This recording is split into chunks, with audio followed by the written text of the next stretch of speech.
Magandang umaga, Church! Una po sa lahat, on behalf of ICOC Laguna Region, kami po ay nagpapasalamat sa lahat ng dumalo. Isa pong privilege at encouragement po sa aming mag-asawa na maging bahagi ng missionary works ng Diyos sa kanyang simbahan sa probinsya ng Laguna. Ano man yung pinagdaanan natin?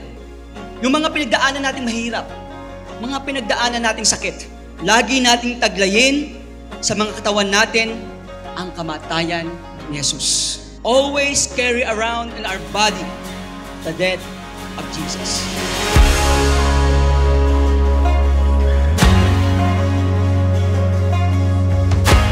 If you walk with Christ, you will then work for Christ.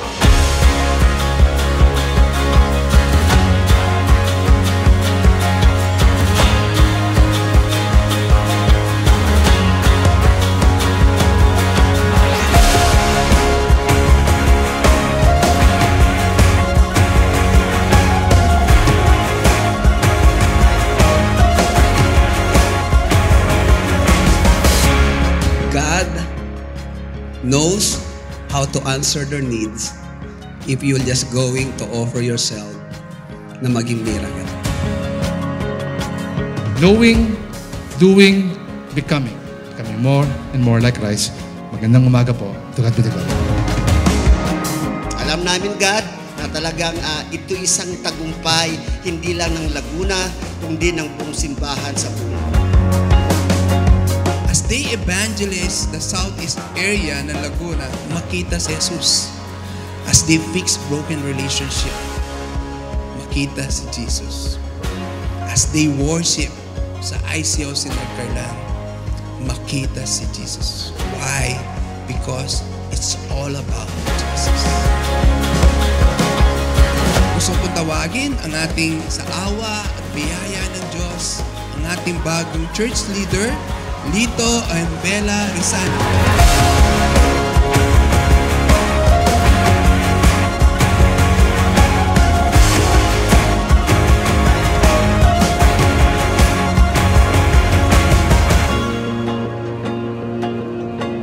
Panginoon, inimbitahan po namin ang inyong presensya para po basbasan at i-pour out yung portion of your spirit sa Laguna Church, lalong-lalo na po, Panginoon, sa pagsa-send off ng ICOC Nagcarlan Church.